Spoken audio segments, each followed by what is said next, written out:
Welcome back, everyone. We have had such a good day. I have learned so much today and definitely been given a lot of things to go home and think about, or I am at home right now to stay at home and think about and just really ponder for my own professional and personal development. And I hope that you have been given a lot of things to chew on as well, because there's really been just a lot of good education given today, and we're rolling right into it with our next session. So thank you for being here, and I'm glad you've joined us again. I also want to say thank you once again to Proper for making this possible and for being our sponsor and for their commitment to professional development.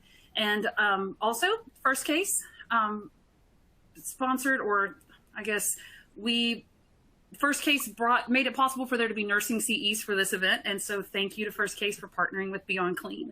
But moving on to our next speaker for the day is Jardine Carlton. He is the Manager of Education and Quality Assurance at Strong Memorial Hospital. He is responsible for staff training and providing continuing education opportunities, and also a proud member of the Beyond Clean Advisory Group. And he enjoys connecting with industry leaders and pushing the sterile processing industry forward. His presentation is called Growing Engaged Employees and Leaders. And it's no secret, really, that sterile processing industry is experiencing the great job resignation. With so many frontline technicians hanging up their bouffant, many managers and leaders are wondering, how do I retain and engage my remaining employees? This presentation is going to dive deep into how growing engagement in the workplace is vital to SPD success. So get ready to discover how creating an open conversation in your SPD is critical to the overall success of your department. So please join me in welcoming Jardine to our virtual stage. Glad to have you today. Thank you. Thank you. Glad to be here today. Growing engaged employees and leaders. Let's go right in. So we have a plan. We're going to start with creating a vibe. We're going to create a vibe. And creating a vibe is really a matter of proper planning. It's a matter of really brainstorming and of centering yourself to create a culture in your department that is accepting of joint thought and just solution finding. And so it's really delving into the realm of creating that culture that's going to be paramount to your team's success, and that's going to allow them to feel comfortable with venturing out to speak in the department. You'd be surprised. I've entertained many departments in my history in sterile processing that just won't speak, and it's really, really damaging to the overall success of the department, because when you silence the voice of the department, you silence the voice of experience. And so what does creating a vibe look like? What does creating a vibe look like? Creating a vibe looks like creating a safe space for your team to come together regularly and discuss present issues, challenges, coming projects, changes in the department, educational needs, etc. So it's just a routine and regular meeting or touch point throughout a day where you can discuss different issues that are going on specific to your department, or even just the issues of that day. And sometimes creating a space to give a heads up towards what's coming, whether it be education or instrumentation, different loaners. And it's just really creating a safe space for everyone to gather information, but also to discuss the information that's being gathered or given. It's also giving attention to all possible answers, and thank the participants for contributing. Even if they don't provide answers or a solution, just, the fact that they have chosen to have a voice in that moment is really just taking the time and opportunity for everyone to have a voice and for everyone to be heard. That's super important in creating a vibe, is that you're creating a space where people feel that they can be heard. It's super important. Also, you want to thank, again, your participants for their contribution. Overall, the thanking and just the gratitude towards the participants, having a voice in that moment is going to continue to, open up that channel in which people feel free to speak. And the more that they see that this is a safe place, no answer is stupid or no thing that's presented is insignificant, the more they'll feel free to begin to share and open up. It's also an environment where team thought is generated. We generate ideas as a team. For instance, if I give an idea, you can possibly feed off of what I'm saying as you begin to see it, and you can further work to develop that idea, that thought process. And so that's creating a vibe. I love the idea of creating a vibe because it is absolutely essential to the growth of the department and creating that level of engagement. And also, as we move to the next slide, when you remove from your department the culture of fear, of rejection, stage fright, the pressure to be right, and the fear of not being heard or valued, you just see people blossom. People really begin to open up as you begin to remove that fear from the department. And I quoted 1 John 4:18 that says, perfect love casts out fear. And later on, we'll talk about what that love actually looks like.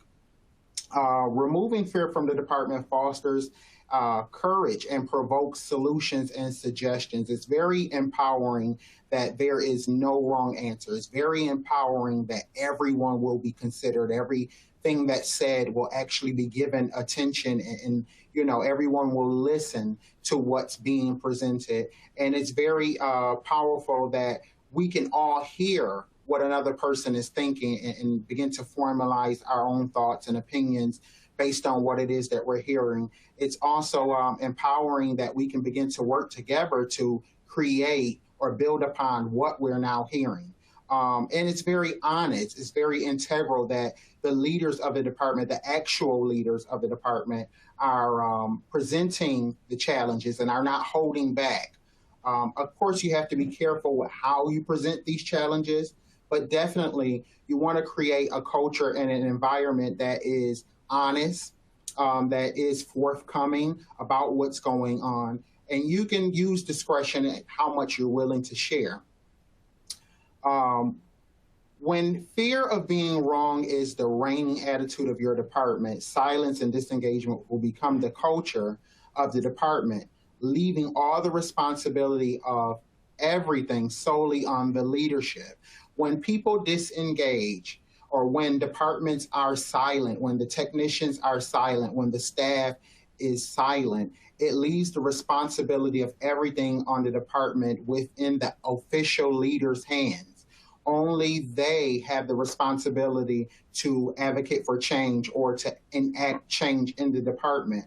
But it's actually when the staff become engaged that they begin to facilitate and contribute towards, you know, everything in the department, no matter what it is, how big or how small. They begin to help contribute towards, you know, those things in the department. But it's when disengagement has become the culture or silence has become the culture, it puts the responsibility of everything solely on their leadership.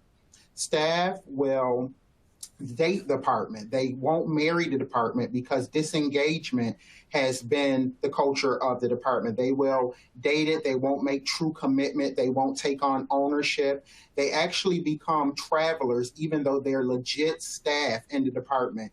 They become renters, although they are real owners of the department.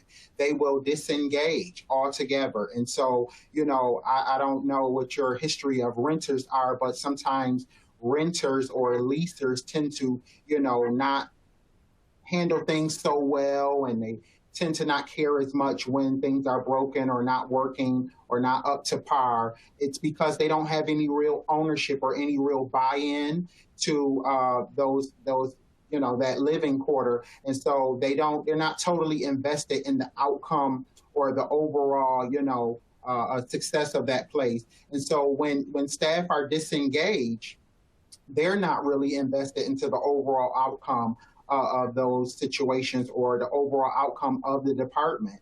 And so creating a vibe is creating a culture where everyone's valued, everyone can contribute, everyone has a voice, they're empowered. And it's actually the love of solution, the love of solutions has to become the desire of the department, even when the solutions don't necessarily come from you as the leader. One of the things as a leader of the department, you have to be humble enough to know that you don't have all of the answers. And so you have to have so much of a love for solutions that you are not depending on yourself and your own brain, your own intellect, or the official leaders team to come up with solutions, but you're depending on solutions to come from anywhere and everywhere within that department, or even outside of that department, if that be your choice. You have to give up the right to be the smartest person in the room, honestly. And that creates buy-in. When everyone has a voice, when everyone's thoughts and opinions and experience is valued, it just creates that dynamic that people feel safe to give answers. They feel safe to provide solutions. So it's really important that you cancel that fear of rejection, cancel that. A vibe in motion. Solutions happen when problems and experience and reality collide. It is so honest to know that your technicians have the experience, they have the reality.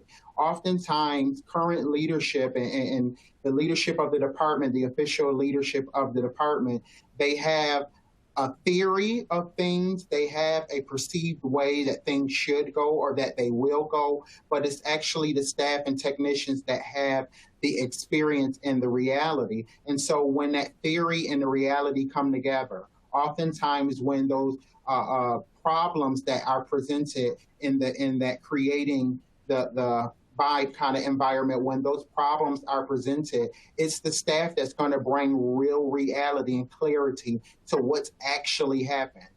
The leadership oftentimes doesn't have a real clear and concise knowledge of how those things came to be.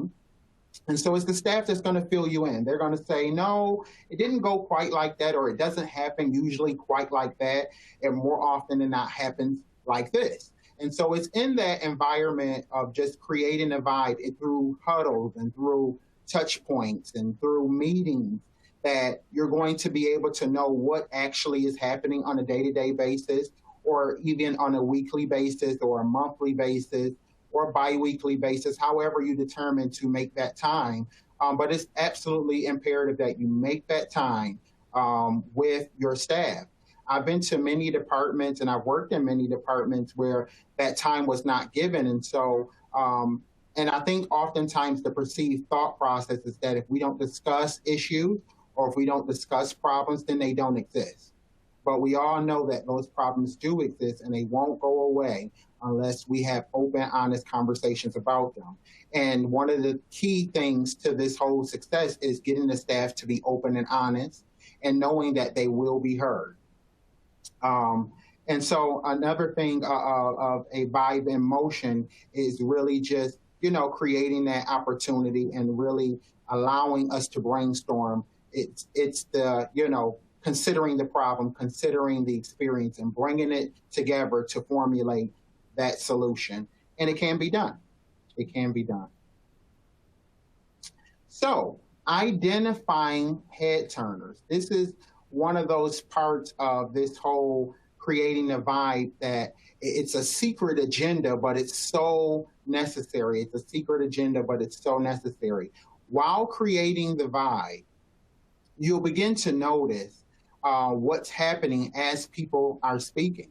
You'll begin to notice that as people are speaking up and providing potential solutions and giving answers and, realizing and considering the problems that are going on of the day that were experienced in the OR, experienced with certain equipment, whatever those issues are, you'll begin to notice that as the staff begin to engage and begin to contribute towards these conversations, you'll start to notice that the room kind of responds in a way when certain individuals speak.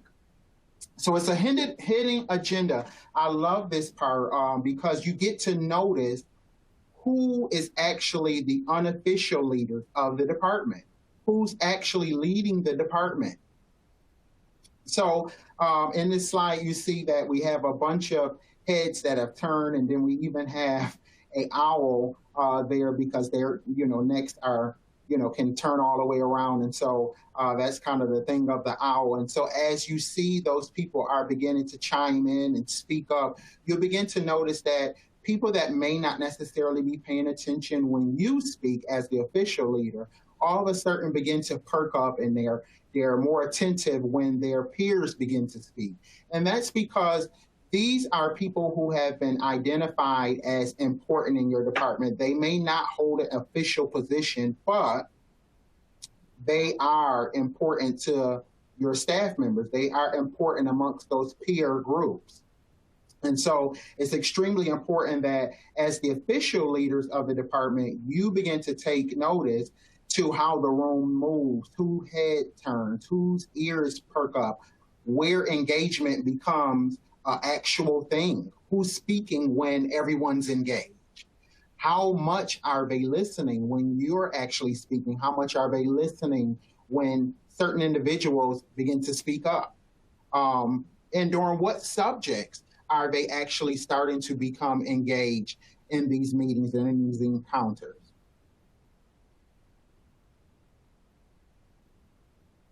Head turners. So head turners are, again, the unofficial leaders of the department. These people don't hold real leadership capacity. They don't hold official positions, but they do have the capacity to become leaders. And so they're people that their peers tend to respect and they look up to. And these are people that probably are leaders, but haven't necessarily realized it as of yet. And I'm of the belief that leaders aren't necessarily made, but they are realized. They are realized. Meaning that leaders, you can't make everyone a leader, but a person who is a leader can be cultivated into a better leader. Does everyone have the capacity to lead? Yes, everyone has the capacity to lead within their realm of leadership or within what is accessible to them. But there are people who have a greater capacity, and those people, you usually don't make them into leaders, but it's more of a you realizing they're a leader and they coming to a place of realizing that they are a leader. And those are the individuals that I like to really work with. I like to really work with them because they actually command the attention of their peers. And once they command the attention of their peers, it really makes the whole leadership process a lot easier because naturally their peers are, kind of following their lead and really listening or following their action. And so head turners, I would encourage you to listen to the passion in the room. As they begin to engage and they begin to speak, and you notice that certain individuals have the attention of the room, they have the attention of the department, I want you to begin to listen for their passion, their cares, their concerns. And oftentimes passion can be mistaken for anger or aggression. But even within those emotions and in those displays of emotion, there's some level of passion that they're actually expressing. And so you have to listen for their passion. You have to listen for their concern and not see it as, the raw emotion of anger or the raw emotion of aggression. It's more of a passion or a concern.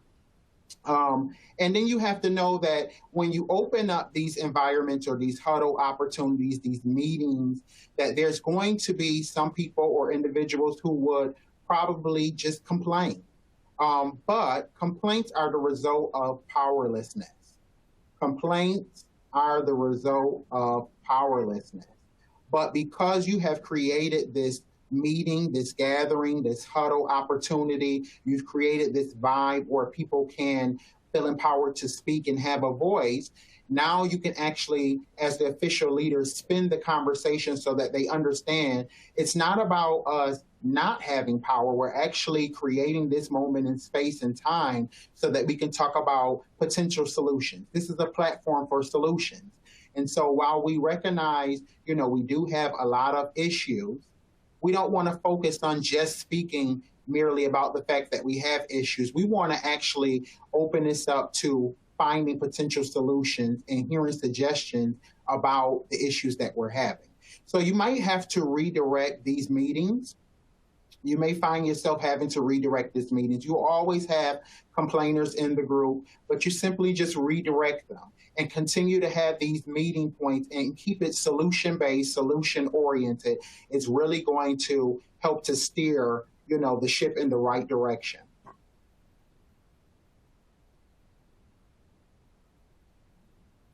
So once you have identified your head turners, the thing that you want to really do is begin to hone in on those individuals that have the attention of the department, that have the respect of their peers, and you want to begin to enlist them, bring them closer into the inner mechanisms of how the department works, bring them into those conversations that maybe the actual leadership team is privy to, but the text or the regular staff are not privy to. You want to bring them in. And again, you can kind of, gauge to what level that should be done. You want to remain appropriate at all times with that. But there are some superficial levels that you can begin to bring them into and just begin to encourage them and give them a little heads up towards things and begin to work with them. You want to begin to bring them closer in,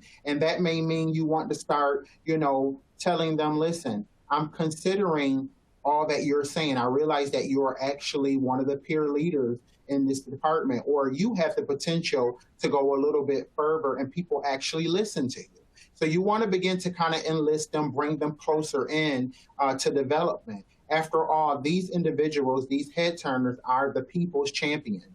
Usually when there's an issue in the department, these are the people who are told about the issue from their peers because they are the ones who's going to champion those things, and they're going to try to lead the way for the peers.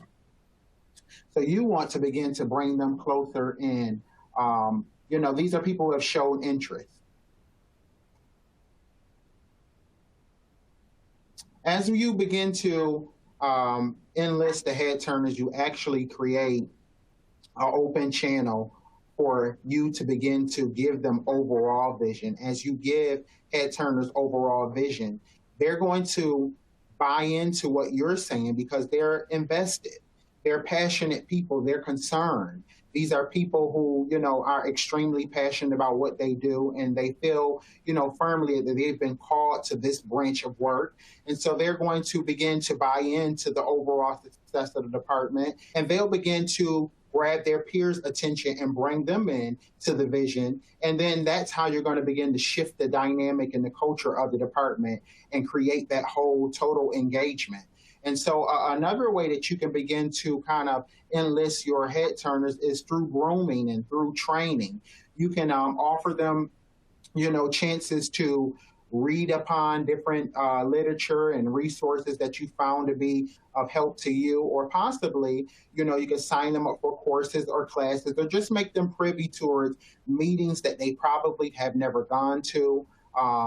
Encourage them to get additional certifications just to read, or, take courses that your facility may be offering. This stuff is super important in, getting that whole trust factor and building up that trust, and also building up that individual. You have to consider the fact that this individual themselves may not have everything that you would like in a leadership capacity, but this is the opportunity to begin to groom them and train them and bring them up to speed in the things that they may not yet possess. It's extremely important that you just take that time to really develop them. They may not have all of the communication skills that's necessary to be an official or actual leader in the department, but this is the opportunity for you to begin to take them under your wing and begin to, show them the next step. Maybe you should take this course. There's different speaking courses or crucial conversation courses. There's the Six Sigma lane for problem solving and just, using different mechanisms to arrive to a conclusion, or being analytical in your thought processes. So you want to take them under your wing and give them that opportunity just so that they can see that there's total buy-in to them actually, moving up in rank and just, being a leader far in the future, but also even now because they're actual leaders according to their peers. These are the people's champions. So maintaining the vibe. Maintaining the vibe. One of the things that you can always do to begin to maintain the vibe is just, continue on in this process. Make sure that the huddles are consistent. You don't do away with that idea. Even on very difficult days, it's better for you to have a 5-minute huddle or a 10-minute huddle. If your huddles were usually 30 minutes, you want to have, a shorter huddle than to cancel it altogether. Or just get together just to say, even if a day went exceptionally well, you're going to want to get together to have that conversation and say that today went really, really well. We're hoping that you guys have a beautiful day tomorrow or whatever have you. It's just really keeping that momentum going, providing that space, that opportunity. For all intents and purposes, people may come to these huddles once they realize that it's going to be a consistent thing, and they may have their own agenda and their own reason for coming to the huddle, which is awesome. It's awesome because now you're generating that buy-in. You're really beginning to see that your employees, your staff are coming to recognize this as something that is consistent. It's actually positive or can be positive. Things are beginning to happen in the department. Their concerns, their issues are being addressed, whether it be, through group draw or just the people's champions or those head turners. The leadership is actually engaged with the staff, and now the staff feel, empowered to have a voice. They feel heard, and they're beginning to see the success that's coming out of having a voice. They're beginning to buy in physically. They're actually committing their actions towards the solutions that they've proposed. So they're seeing their solutions work. They're seeing their commitment and the leadership's commitment towards the solution that didn't necessarily come from the leadership. That's really, really paramount to the success of this, is that usually in departments, SPD, usually all of the solutions come from leadership. And usually there's not a lot of buy-in because we've seen things in the past not go so great from a leadership perspective because they didn't know enough for that thing to really work. But because the employees have chosen to engage and they're locked in and there's buy-in and they're having an opportunity to speak and be a part of the solution process, now there's a different level of engagement that they're going to commit and that you're going to begin to see in the department. So to maintain the vibe, you continue to have those meetings, have those interactions daily. You're going to begin to marry the ideas of the unofficial leaders with, the peers of the group. You're going to begin to see the unofficial leaders begin to take more of the reins and begin to push more of those concepts, those thoughts, those ideas that have been brought up, and they're going to begin to see the work through. They're going to begin to engage and gather others to say, hey, let's get this job done. Let's get this solution working. Let's be more engaged. Let's really push this. And then I want to say, to maintain the vibe, don't be afraid as the official leader to evade things that just don't work. If the staff are telling you that the idea, the solution we came up with is not working, we tried it a number of different ways. We flipped it, we turned it, we did this, we did that, and it's just not working. Don't be afraid to say, okay, let's go back to the drawing board. Maybe we can try something else. Because again, your commitment is not towards you being right, but it's really towards just a solution, the love of a solution, the love of the solution. So it's not about you as the official leader. It's really about solution, whether it comes from me or it comes from someone else. I just want something that's going to work. Be honest with the challenges of the department. This maintains the vibe. That honesty is a true factor in maintaining the vibe. Be honest about the challenges of the department. And this reveals that you as a leader, an official leader, have the ability to do self-assessment. It reveals that you have the capacity to look within yourself and see things that can be improved upon. And it creates more buy-in and trust with the team. The team wants to know that you are honest about the department, but also that you're honest about the rest of leadership and where you stand and who stands along with you in the official leadership capacity. So they want to know that. And once they see that barrier of honesty, that barrier of dishonesty is broken down, and they begin to see that true honesty is being portrayed, they'll begin to, really buy into the whole team dynamic and buy into engagement and buy into, really thinking of themselves as a whole unit. One of the things that I'm very excited about, I'm very passionate about, is the celebration. The celebration. Understanding that every win deserves a celebration. For every small goal that's achieved, for every solution that actually works, for everything that actually turns out to be a great, great benefit to the department that the group has come together collectively to achieve, it deserves a celebration. Whether it be big or small, it deserves a celebration. And so I like to say small wins deserve small celebrations. Small wins deserve small celebrations. Oftentimes when we have small wins, we say we have small wins and we just move on. But celebrations are monumental. People remember celebrations. People remember celebrations. People don't always remember the actual date of your birthday, but they do remember the one time you had the party that was quite significant or was quite unique. So be open to finding unique ways to celebrate even small wins. Unique ways to celebrate small wins. They stand out in people's memory. They may not remember what we celebrated it about necessarily, but they'll remember that we celebrated. And large wins equally deserve large celebration. Large wins, they deserve large celebration. So one of the ways I do this around SPD week, but oftentimes we do this once a month here at my department.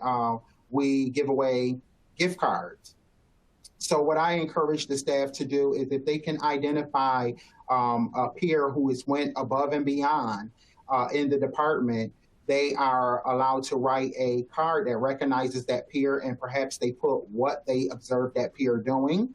And if that peer is selected for, we have 3 shifts here where I'm at, and so if that peer is selected for A shift, B shift, or C shift, we give a $30 gift card for that peer. And it's not predicated on things that are normal, like arriving on time and all of that type of stuff. This is about going above and beyond. So even if you're the person that comes late every day, someone must have observed you do something pretty significantly right when you got to work, although you were late. And so this isn't a means of kind of like, secretly disciplining, but it's a way to recognize those who have gone above and beyond. Maybe you do have some issues and some challenges at work, but when you're there, there are some things that you do exceedingly right. And it's pushing the agenda in the department that going above and beyond is worthy of recognition and it's wanted. We want people to go above and beyond, so we reward those that go above and beyond. So likewise, in my department, when I do that, also we want to push every win deserves a celebration. Every win, whether it be small or big. So some of the ways that we can celebrate, obviously, are through giving away of books, gift cards, and parties, but also things as simple as montage videos from the C-suite, montage videos from the hospital CEO, the CFO, all of those, the big people, the heavy hitters. You can do montage videos. They can visit the department and speak towards the great things that they've heard happening in those departments. Industry leaders can actually do shout outs and make small montage videos shouting out the great work and the win that the department has just secured. And that's going to go a long way because, after all, these are the same people that we look up to. We're reading their literature. We're getting certifications from books that they have offered. And so if these people are turning around and saying to your department staff, hey, I've heard about the great work you're doing, way to go, that's going to go a long way. That's going to go a long way. And usually that requires no money, just a little bit of effort and tactful communication, probably through emails and technology. Everybody has a phone, so these are things that you definitely can do. But also facility article features. Most facilities has newsletters or some kind of a way that they speak towards the facility as a whole. And so how awesome would it be for small wins or large wins in your department, you celebrate through putting those wins in the magazine, and talk about the improvements or the solutions that your department are coming up with. These things are going to further create buy-in. It keeps the whole vibe maintained, keeps the party flowing. Everybody feels really awesome. Everybody feels really supported. Everybody feels, amazing about the thing that they all collectively contributed towards and came to together. Food trucks. Food is a huge celebratory type of thing, especially in our departments. We work extremely hard. We work physically hard. And so food is a must. But food trucks, just any, if there's a new restaurant in your city, there's a new place, or there's a place that everybody truly enjoys, maybe it's an old place, but having food or something from that place, even if it's the one item everybody goes there for, just that one item has the potential to communicate thank you and some level of gratitude and celebration. Books. I recently just advocated for the crossword puzzle from Beyond Clean. That can be something that can be pushed. I actually just made an order for some participants in a educational thing at my facility, but that's something that you can afford to do for your department, to say thank you, to say great job, for a small win, for a big win. And just, all of these activities just communicate a party and an extreme thank you and thanks for, contributing towards this, being open. And as the time goes on, as people see these celebrations happening, and as they see the wins and the solutions and the answers being congratulated, as they see them being, receptive, they're going to begin to provide more towards that. They're going to begin to open up to contribute more towards those efforts. And then after a while, it won't really matter who's the unofficial leader, who's the actual leader. Everyone will begin to be engaged and they'll begin to provide solutions. And also another thing is really actually following through on what the staff are saying in those huddles, in those meetings, in those engagement times. Following through on what they're saying, down to writing it down so that you don't forget, so that it doesn't get lost in communication. Write those things down. Oftentimes I come to huddles and I forget sometimes what we've previously discussed or what I was going to discuss. But as I recall it, I say, you know what, I forgot this. Let me go back to this. And I call those individuals by name. I'm so sorry. I forgot this idea.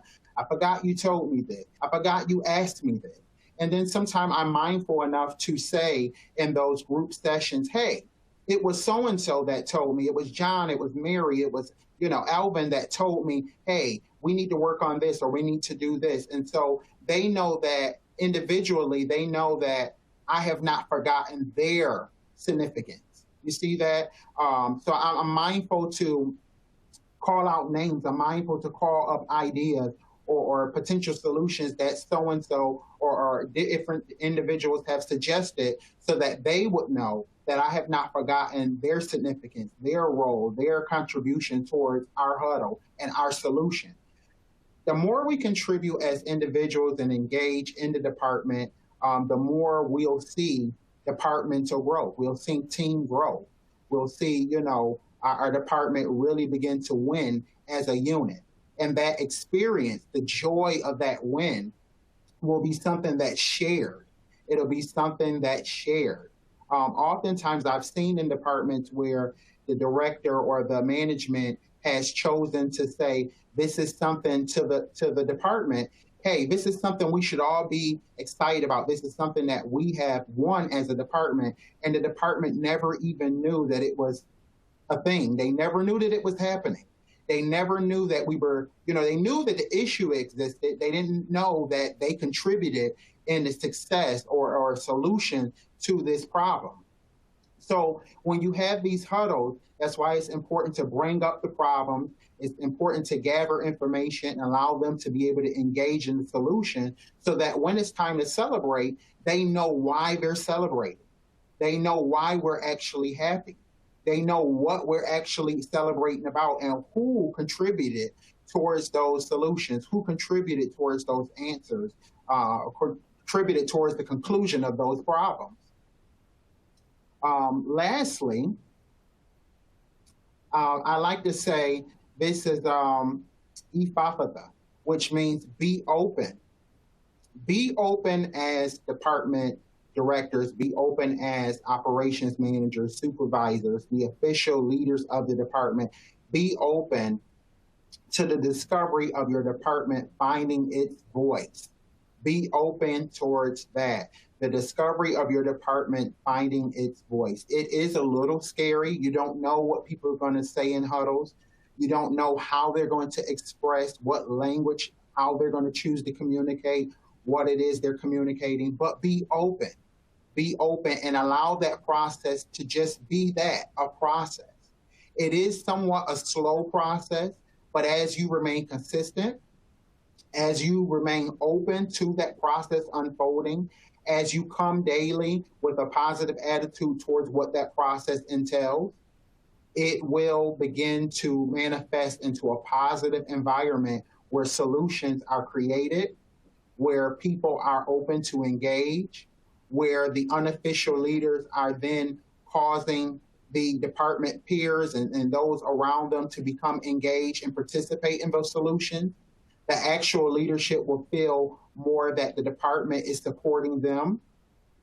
Okay? You'll have more buy-in. So be open to the department actually finding its voice and you discovering you don't have to be the only answer. Be open to you not having to have all of the answers. Be open to you not having to be totally in control of the solution, but just the advocate for finding a solution. Be open towards that. Be open to championing the process until the process becomes your champion. Be open to you championing the process until the process becomes your champion. It's the process that's going to really facilitate so much growth and development in the department. And until you can move out of the seat of championing the process, you're just going to have to go along with it. Develop some endurance and put on tough skin and just give that time and attention towards the process. But once the process is healthy, once it's consistent, once it's thought of as something that's going to be reoccurringly positive, then the process is going to become the champion. It's going to be the thing that changed the overall perspective of the people in the department. So that's pretty much the conclusion of what I have. Are there any questions about any of this? All right. While we're waiting to see if anybody wants to post a question, this was really good material. The chat box is there, the Q&A box is there. Please throw your questions in there and we'll get them. But I actually wanted to bring out some things that I took from this that we can talk about for a second while we're seeing if anybody else has any questions. But I thought you talked about how important feedback was. and or follow through was on people's solutions. And I personally, from my own experience, when you're taking those problems and the solutions and then never getting any feedback, or maybe never hearing the follow through on what happened, how maybe, I don't know, depressing it might be that you don't know what's going on. And then when you get that feedback and you get that follow through, and your leader or manager isn't so wound up in being the leader that they're willing to give you the credit for the solution or the, what you came up with, it's really big. And it really does make a difference in the morale of your department. Okay, so we have one comment here, said it's not a question, but holy buckets. This was a fantastic presentation. Thank you so much for all of this information. Thank you. I have 2 pages of notes, and I'm so excited to try this process with my team. I agree. I've never heard the phrase holy buckets, but I love it, and I might start using it now for forever. But yes, this really was good.